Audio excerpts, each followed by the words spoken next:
कहानी की शुरुआत में कई सारे हेलीकॉप्टर एक खतरनाक तूफान को चीरते हुए एक ऐसे टापू पर पहुंचते हैं जो बेहद खूबसूरत था। लेकिन वहां पहुंचते ही उन्होंने तबाही मचाना शुरू कर दी। हेलीकॉप्टरों से बम फेंकने शुरू कर दिए जो तेजी से नीचे जाकर फटने लगे, जिससे सारे जानवर डर कर भागने लगे। पायलट यह नजारा देखकर बहुत खुश हो रहा था, लेकिन उसे यह नहीं पता था कि आगे क्या होने वाला है। जैसे ही उसने आगे देखा, सामने से एक विशाल पेड़ उड़ता हुआ आया और हेलीकॉप्टर का शीशा तोड़ते हुए अंदर घुस गया। हेलीकॉप्टर तबाह हो गया। तभी एक विशाल हाथ ने दूसरा हेलीकॉप्टर पकड़ लिया और पूरी ताकत से उसे घुमाने लगा। अगले ही लम्हे सामने गरजता हुआ दुनिया का रक्षक किंग कॉन्ग नजर आया। एक सिपाही ने डर के मारे छलांग लगा दी, जबकि दूसरे को कॉन्ग ने जिंदा निगल लिया। कॉन्ग को देखकर मेजर ब्लैक की आंखें फटी की फटी रह गईं, लेकिन उसने हिम्मत नहीं हारी। तमाम हेलीकॉप्टरों ने उसके हुक्म पर कॉन्ग को घेर लिया, मगर कॉन्ग इतना बड़ा था कि सारे हेलीकॉप्टर उसके सामने बहुत छोटे लग रहे थे। कॉन्ग ने भी अपनी मुट्ठी कस ली और जैसे ही सिपाही फायरिंग करने लगे, उसने एक जोरदार दहाड़ मारी और हेलीकॉप्टर को सिर्फ एक मुक्के से तबाह कर दिया। लोकी चीख कर बोला, यहाँ से निकलो, लेकिन अब बहुत देर हो चुकी थी। जैसे ही कॉन्ग दूसरे हेलीकॉप्टर को पकड़ने लगा, एक हेलीकॉप्टर का पंखा उसके हाथ पर लगा, जिससे उसका हाथ जख्मी हो गया। लेकिन हेलीकॉप्टर संभल न सका और तबाह हो गया। तभी मेजर ब्लैक ने जख्मियों को बचाने के लिए मदद भेजी, मगर कॉन्ग ने अपने विशाल पांव से सबको कुचल दिया। कॉन्ग हेलीकॉप्टरों को पकड़ने के लिए भागा। एक हेलीकॉप्टर कॉन्ग से टकराकर दूसरे हेलीकॉप्टर से जा टकराया और दोनों तबाह हो गए। कॉन्ग भागते हुए सिपाहियों को कुचल रहा था। तभी डरे हुए साइंटिस्ट भी अपनी जान बचाकर भागने लगे, लेकिन एक सिपाही पीछे रह गया। इससे पहले कि वो भी भाग पाता, कॉन्ग ने उसे हवा में उछाल दिया और वो सीधा एक हेलीकॉप्टर से जा टकराया। हेलीकॉप्टर ने अपना कंट्रोल खो दिया और सीधा जमीन पर जा गिरा, लेकिन उसमें मौजूद फोटोग्राफर लड़की, जिसका नाम मेसन था, और लोकी दोनों बच गए। मेजर ब्लैक का हेलीकॉप्टर भी क्रैश हो चुका था, लेकिन वो जिंदा बच गया। जैसे ही वो बाहर निकला, कॉन्ग ने वही हेलीकॉप्टर उठाया और उड़ते हुए हेलीकॉप्टर पर फेंक दिया, जिससे वो भी क्रैश हो गया। कॉन्ग एक एक करके सारे हेलीकॉप्टर तबाह कर रहा था और उन्हें इस तरह पकड़ रहा था जैसे वो सिर्फ खिलौने हो। मेजर ब्लैक दूर खड़ा ये सब देख रहा था। उसकी आंखों के सामने कॉन्ग ने एक हेलीकॉप्टर को पकड़ा और उसके दो टुकड़े कर दिए। मेजर गुस्से से कॉन्ग को देख रहा था, लेकिन कॉन्ग की आंखों में जलती हुई आग साफ नजर आ रही थी। आखिर में कॉन्ग ने एक जोरदार दहाड़ लगाई और वहाँ से गायब हो गया। लेकिन असल में गलती मेजर की ही थी, क्योंकि कुछ वक्त पहले मेजर के कहने पर ही साइंटिस्टों की एक टीम हजारों सालों से छुपे स्कल आइलैंड की खोज के लिए आगे बढ़ रही थी। रिसर्चर्स के हिसाब से स्कल आइलैंड इसी विशाल तूफान के अंदर छुपा हुआ था और वहाँ बहुत अच्छी रिसर्च की जा सकती थी। इसलिए बिना एक पल गंवाए ब्लैक मेजर अपनी टीम के साथ हेलीकॉप्टर उड़ाते हुए सीधे तूफान की तरफ बढ़ गया। दर्जनों हेलीकॉप्टर बिना किसी डर के सीधे तूफान के बीच में घुस गए, लेकिन वो जितना करीब जा रहे थे, तूफान उतना ही भयंकर हो रहा था। जैसे ही हेलीकॉप्टर तूफान में घुसा, सामने अंधेरा छा गया। हेलीकॉप्टर का कंट्रोल खो गया और सभी औजार काम करना बंद कर गए। ब्लैक मेजर ने शांति से अपने सिपाहियों को आगे बढ़ने को कहा। आखिरकार हेलीकॉप्टर बादलों को चीरते हुए बाहर निकले और उनके सामने का नजारा अचानक साफ हो गया। अब वो एक खुले साफ आसमान में पहुंच चुके थे। बाकी हेलीकॉप्टर भी धीरे धीरे बादलों से बाहर निकल आए और उन्होंने एक रहस्यमय जजीरा ढूंढ निकाला। यही वो खुफिया जजीरा था जिसकी हुकूमत हजारों सालों से खोज कर रही थी। दूर दूर तक पहाड़ियां फैली थी और नजारे बहुत सुंदर थे। हेलीकॉप्टर छोटे छोटे जजीरों के बीच उड़ रहे थे और सभी इस सुंदर जगह को देखकर बहुत खुश थे। लेकिन जैसे ही एक हेलीकॉप्टर पायलट ने कुछ बम गिराए, तभी धमाकों ने पूरे जजीरे को हिलाकर रख दिया और सोता हुआ किंग कॉन्ग भी जाग गया। कॉन्ग के जबरदस्त हमले के बाद उसने सभी हेलीकॉप्टरों को गिरा दिया और फिर वो चुपचाप गायब हो गया। हेलीकॉप्टरों के अलग अलग गिरने से सिपाही 3 हिस्सों में बिखर गए। ब्लैक मेजर ने अपने बचे खुचे सिपाहियों को इकट्ठा किया और कसम खाई कि वो कॉन्ग से मारे गए भाइयों का बदला जरूर लेगा। वहीं मौत से बच निकली दूसरी टुकड़ी साइंटिस्टों के साथ जजीरे पर चल रही थी। तभी अचानक पानी की सतह पर हलचल हुई। एक विशाल जंगली भैंस धीरे धीरे पानी से बाहर खड़ी हो गई। वो जोर जोर से सांस लेती हुई धीरे धीरे सबके पास आने लगी। तभी लोकी ने फायर करने से रोक दिया, लेकिन उसने डरे हुए लोगों पर हमला नहीं किया, बल्कि सबको कुछ पल देखने के बाद वो मुड़कर धीरे धीरे पानी के अंदर चली गई। डरे हुए सभी लोग आगे बढ़ते रहे। जल्द ही वो एक जंगल के अंदर पहुंचे, जहाँ पत्थरों से बनी दीवारों पर पीले रंग से अजीबोगरीब ड्राइंग की गई थी। वो सावधानी से अंदर चलते गए। मेसन बस तस्वीरें खींचने में ही लगी थी। तभी अचानक उसके कैमरे में एक इंसान का चेहरा आ गया और फौरन उसने आंखें खोल दी, जिससे वो डर के मारे चिल्ला पड़ी। इसके फौरन बाद लोगों का एक ग्रुप छुपने की जगह से बाहर आ गया। उनके बदन का रंग और पत्थर की दीवारें इतनी अच्छी तरह से मिल गई थी कि किसी को भी उनका पता नहीं चला। ये था जनजाति कबीला जो हजारों सालों से यहाँ आबाद था। तभी जनजाति लोगों ने भाले लेकर सभी को एक साथ घेर लिया। इन अजीबो गरीब लोगों को देखकर लोकी की टीम भी एक पल के लिए गोली चलाने की हिम्मत नहीं कर पाई, जब तक कि कुछ मुखिया जैसे लोग अंदर नहीं आ गए। जैसे ही दोनों दोनों तरफ से गर्मा गर्मी बढ़ रही थी। तभी एक बड़ी दाढ़ी वाला बूढ़ा आदमी वहाँ आया। उसने इंसानों की जबान में समझाते हुए सबको हथियार डालने के लिए कहा, लेकिन उन्हें हैरानी थी कि वो इंसानी जबान कैसे बोल पा रहा था। तभी उसने सभी को बताया कि वो और एक जापानी पायलट 28 साल और 11 महीने पहले हेलीकॉप्टर हादसे के बाद इस स्कल आइलैंड पर फंस गए थे और तभी से यहीं रह रहे हैं। इसके बाद वो उन्हें जनजाति बस्ती के पास ले गया, जहाँ पानी के ऊपर बना एक विशाल ब्रिज रास्ता रोके हुए था। सबको लगा कि ये ब्रिज किंग कॉन्ग के हमले को रोकने के लिए ही बनाया गया है। वो सभी को लेकर जनजाति के मुखिया से मिला और मुखिया ने उन्हें यहाँ कुछ दिन रहने की इजाजत दे दी। इसलिए वो लोकी की टीम को जनजाति लोगों के पवित्र स्थान पर ले गया, जहाँ कतार में पत्थर के खंभे जमे हुए थे। इन पत्थर के खंभों पर उकेरी गई कहानियों के जरिए सभी को पता चला कि असल में किंग कॉन्ग इस जजीरे का रक्षक है। वही हमेशा इस जजीरे की रक्षा करता रहा है और उन्हें तरह तरह के राक्षसों से बचाता रहा है। यहाँ के जनजाति लोग किंग कॉन्ग को देवता मानते हैं। वो अकेला ही रहता है और चुपचाप इस रहस्यमयी जजीरे की कई वर्षों से रक्षा करता आ रहा है। साथ ही उसके ऊपर एक खतरनाक जिम्मेदारी भी है और वो है यहाँ जमीन के नीचे रहने वाली खूंखार छिपकलियों पर नजर रखना, क्योंकि वो छिपकलियाँ जमीन के नीचे से आती थी और कॉन्ग बहुत दफा उन्हें रोकने में कामयाब हो चुका था। लेकिन हाल ही में हुए इंसानों के बम धमाकों ने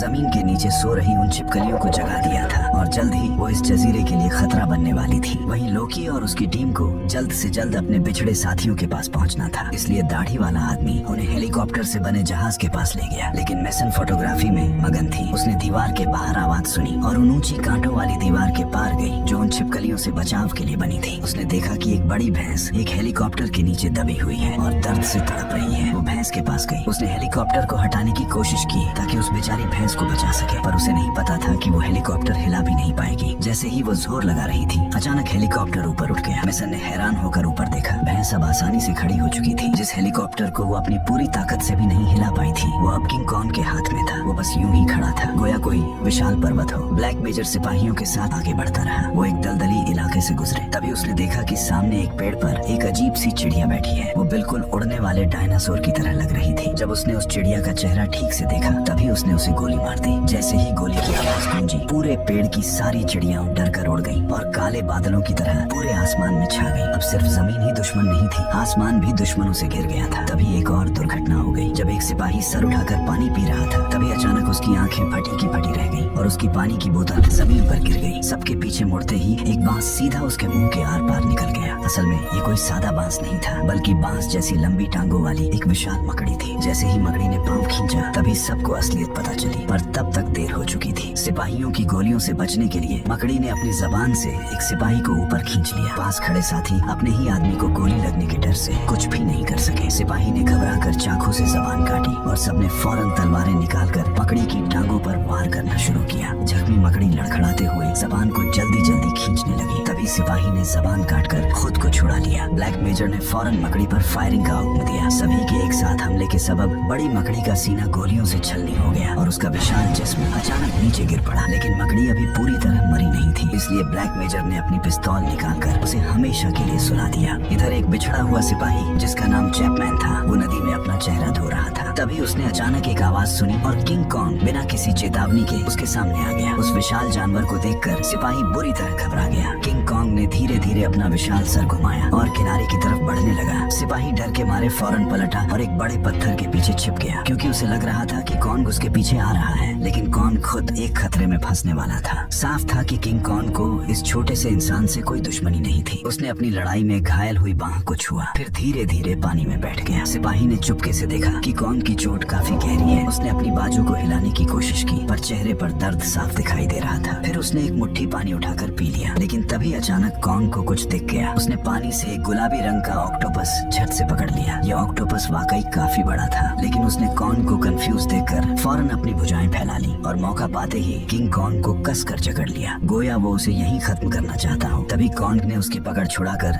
जोरदार वार किया और ऑक्टोपस को एक ही झटके में चित्त कर दिया और उसका एक टेंटेकल पकड़कर तोड़ दिया, जिसका एक हिस्सा सीधा चैपमैन के पास जा गिरा। फिर कॉन्ग ने उसकी एक टेंटेकल तोड़कर कच्ची ही चबा ली। खाने का ये अंदाज देखकर छिपा हुआ सिपाही दंग रह गया। पेट भरने के बाद किंग कॉन्ग बचा हुआ ऑक्टोपस रात के खाने के लिए साथ ले गया। लड़ाई के बाद सिपाही घने जंगल में एक सूखी लकड़ी पर बैठकर मेजर से राब्ता करने लगा, पर सिग्नल इश्यूज की वजह से वॉकी टॉकी बंद था। वो आगे बढ़ने की सोच ही रहा था कि अचानक लकड़ी हिलने लगी। सिपाही डरकर जमीन पर लुढ़क गया और उसकी बंदूक भी गिर गई। पीछे मुड़ने पर उसने देखा कि वो सूखी लकड़ी एक विशाल टिड्डा बन चुकी थी जो उसकी तरफ रेंग रहा था। सिपाही ने फौरन बंदूक उठाकर गोलियां चला दी, जिससे टिड्डे के बदन से लकड़ी का बुरादा उड़ने लगा। गोलियों की बौछार से टिड्डा सिकुड़कर फिर से पेड़ के अंदर सिमट गया। जब सिपाही ने फायरिंग रोक दी तब तक टिड्डे ने अपना सर पूरी तरह अंदर खींच लिया और धीरे धीरे पीछे हटते हुए उसे छोड़कर चला गया। सिपाही अभी ठीक से सांस भी नहीं ले पाया था कि उसे अपनी पीठ के पीछे कुछ अजीब सा महसूस हुआ। जैसे ही उसने मुड़कर देखा, एक विशाल छिपकली ने उसे दबोच लिया। जब ब्लैक मेजर अपने साथियों के साथ महफूज तरीके से दलदल पार करके एक खुले इलाके में पहुंचे तो सामने पहाड़ की चट्टान पर एक विशाल खून से बना हुआ पंजे का निशान दिखा। इतना बड़ा हाथ का निशान सिर्फ किंग कॉन्ग ही छोड़ सकता था। ब्लैक मेजर समझ गया कि वो सही सिम्त में पीछा कर रहे हैं। वो किंग कॉन्ग के विशाल पांव के निशानों के साथ आगे बढ़ते रहे। आखिरकार वो बिछड़े हुए साइंटिस्टों से मिल गए। ब्लैक मेजर ने तय किया कि वो चैपमैन को ढूंढेंगे जो अब तक लापता है, लेकिन उन्हें अब तक ये नहीं पता था कि उसे कंकाल छिपकली पहले ही मौत के घाट उतार चुकी है। दरअसल ब्लैक मेजर चैपमैन को इसलिए ढूंढना चाहता था क्योंकि चैपमैन के पास बहुत ज्यादा बारूद बच गया था, जिससे वो किंग कॉन्ग को खत्म करना चाहता था। सब लोग कंकाल छिपकलियों के इकट्ठा होने वाली नदी के किनारे की तरफ बढ़ने लगे, लेकिन जब वो वहाँ पहुँचे तो उन्हें घाटी के अंदर हर जगह छोटे बड़े कंकाल बिखरे पड़े दिखे। दाढ़ी वाले आदमी ने उन्हें बताया कि ये कंकाल किंग कॉन्ग के माता पिता के हैं, जिन्हें सो रही कंकाल छिपकलियों के लीडर ने मार डाला था। उसकी शक्ल किंग कॉन्ग से भी बड़ी है। अगर वो एक बार जाग गई तो सबका मरना तय है, इसलिए उसने सभी से वापस लौटने को कहा। लेकिन इस वक्त ब्लैक मेजर का पूरा ध्यान अपने साथी को ढूंढने पर था। वो दाढ़ी वाले की चेतावनी की परवाह किए बगैर अपने साथियों को लेकर अंदर घुस गया। घाटी के बीचों बीच कई विशाल जानवरों के कंकाल पड़े थे। तभी धुंध के बीच उन्होंने एक विशाल पंजे का निशान देखा, जिससे साफ था कि यहाँ और भी बड़े जीव मौजूद हैं। जैसे जैसे वो अंदर की तरफ बढ़ते गए, धुंध और भी घनी होती गई और चारों तरफ से डरावनी चीखें सुनाई देने लगी। तभी एक सिपाही ने सिगरेट लगा लिया, लेकिन जैसे ही उसके साथी ने उसे रोका, फौरन उसने सिगरेट फेंक दिया। लेकिन वहाँ हर जगह ओनाइल था, जिसकी वजह से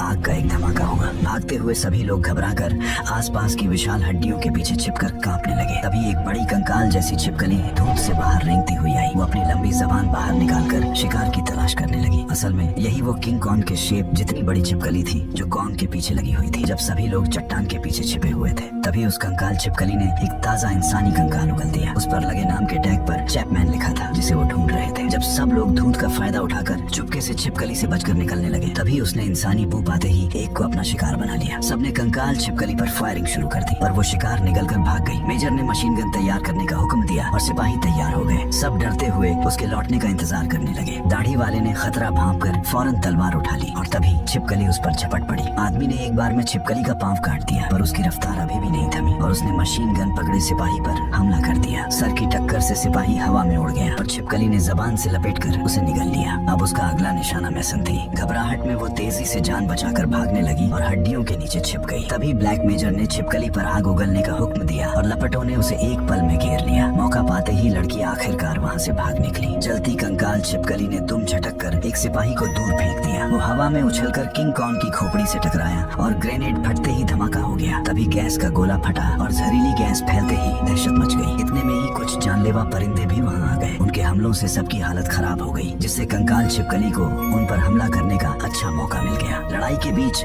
लोकी ने फेंकी गई तलवार को पकड़कर गैस मास्क पहना और उन अजीब परिंदों को मारकर एक फंसे हुए सिपाही को बचा लिया। दूसरी तरफ वो विशाल कंकाल छिपकली अब भी अपनी ताकत का प्रदर्शन करते हुए तबाही मचा रही थी और बेबस सिपाही उसे देख रहे थे। वो तेजी से लोकी की तरफ झपटी। सही वक्त पर मैसन ने लाइटर जलाया और उसे कंकाल छिपकली के पांव में फेंक दिया। धमाके से वो हवा में उछल गई। जैसे ही आग की लहरें थमी, वो छिपकली आखिरकार मारी गई। लेकिन दाढ़ी वाले ने उन्हें बताया कि बड़ी कंकाल छिपकलियां सिर्फ यही एक नहीं है, अभी और भी छिपकलियां बाकी हैं और किसी भी हालत में उन्हें आगे नहीं बढ़ना चाहिए। लेकिन ब्लैक मेजर आगे बढ़ने पर अड़ा रहा, क्योंकि उसका मकसद किंग कॉन्ग को मारना था। इसी वजह से दोनों टीमों में बहस हो गई और आखिरकार वो अलग हो गए। लोकी और मैसन सबको लेकर घर लौट गए, जबकि ब्लैक मेजर अपने सिपाहियों के साथ किंग कॉन्ग का शिकार करने निकल पड़ा। मैसन और लोकी एक पहाड़ी पर चढ़ गए और मैसन वहाँ तस्वीरें लेने लगी, लेकिन उसने कैमरे में कुछ अजीब देख लिया। उसने फौरन कैमरा नीचे किया और सामने कोई और नहीं था, वही किंग कॉन्ग था। ऐसा लग रहा था जैसे वो बहुत थक चुका था। मैसन धीरे धीरे आगे बढ़ी और कॉन्ग को अपने हाथ से छुआ। ऐसा लग रहा था जैसे वो कॉन्ग का सारा दर्द समझ पा रही है और कॉन्ग को जैसे कोई हमदर्द मिल गया हो, क्योंकि कॉन्ग की आंखों में आंसू साफ नजर आ रहे थे। और लोकी भी ये देखकर सोचने पर मजबूर हो गया कि कॉन्ग के साथ बहुत गलत हुआ है, पर शायद किसी को मालूम नहीं था कि किंग कॉन्ग जल्द ही एक बहुत बड़ी मुसीबत में फंसने वाला था। जब दूर कहीं बिछाए गए बम फटे तब किंग कॉन्ग उसी तरफ मुड़ा और वहाँ से चला गया। ब्लैक मेजर को किंग कॉन्ग का विशाल बदन सामने दिखाई दिया। वो एक एक कदम बढ़ाते हुए इस तरफ चला आया। उसे गुस्सा इस बात का था कि इंसानों ने फिर से उसका घर बर्बाद कर दिया है। ब्लैक मेजर बिन हिले डुले उसे पास आते देखता रहा। ब्लैक मेजर ने झील में ऑयल डाल दिया था। फिर पूरी ताकत से उसने अपने हाथ की मशाल झील में फेंक दी। झील की सतह फौरन आग की लपटों से घिर गई। किंग कॉन्ग भयंकर आग के घेरे में फंस गया और जोरदार धमाके की आवाज गूंज उठी। ब्लैक मेजर बस उसे आग में तड़पते हुए देखता रहा। उसके चेहरे पर गुस्सा और खुशी दोनों थे। जब सबको लगा कि किंग कॉन्ग जलकर मर गया होगा तभी आग के बीच से गरजते हुए किंग कॉन्ग ने हाथ घुमाकर एक सिपाही को हवा में उछाल दिया। ये देखकर दूसरा सिपाही भाग नहीं पाया और कॉन्ग के पांव तले कुचला गया। घायल कॉन्ग ने खुद को संभालने की कोशिश की पर वो धीरे धीरे मेजर के सामने गिर पड़ा। ब्लैक मेजर ने सिपाहियों को कॉन्ग पर आखिरी हमला करने का हुक्म दिया। इसी बीच लोकी और उनकी टीम वहाँ पहुँच गई। वो ब्लैक मेजर को किंग कॉन्ग को मारने से रोकने आए थे। ब्लैक मेजर के कुछ साथी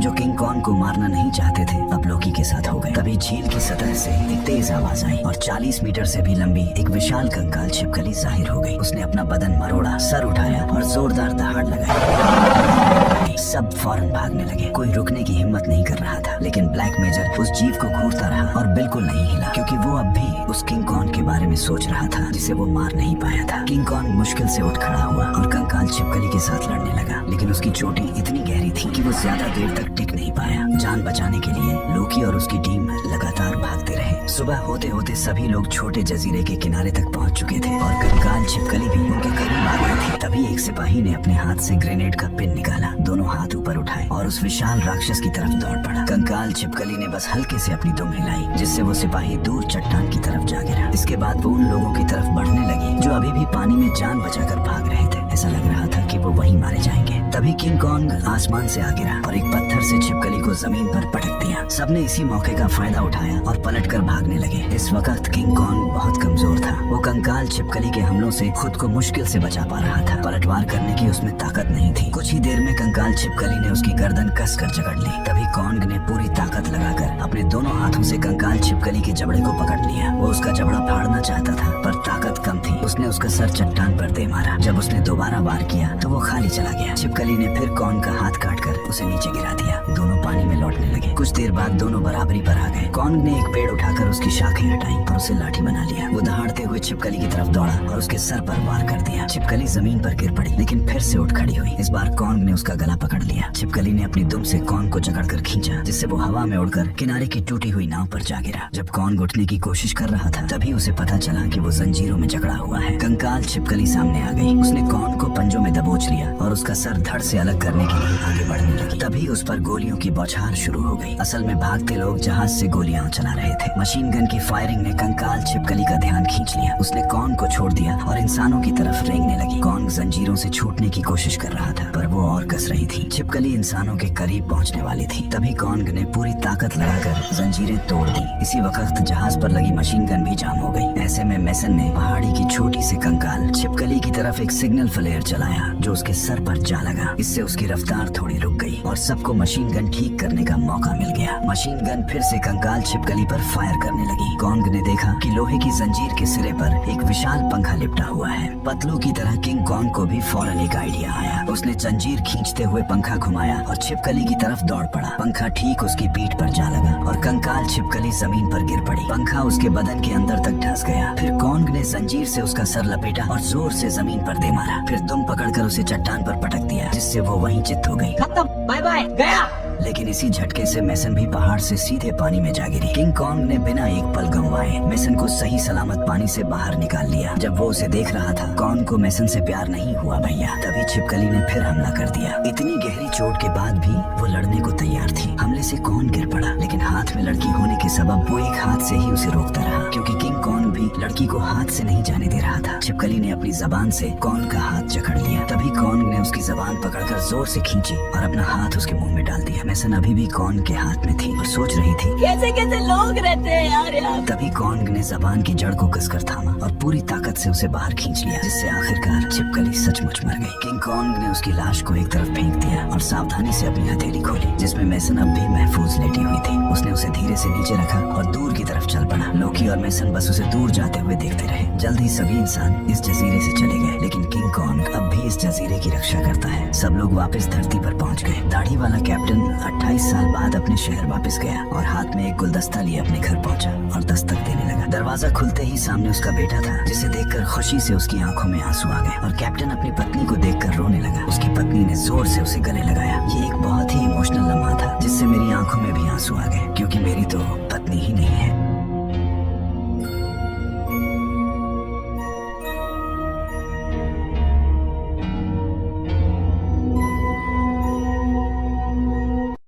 चलिए मिलते हैं अगले एक नया वीडियो में शानदार मूवी के साथ। जाते जाते बेल आइकन दबा के चले जाइए ताकि आपके पास पहले नोटिफिकेशन पहुंच जाए।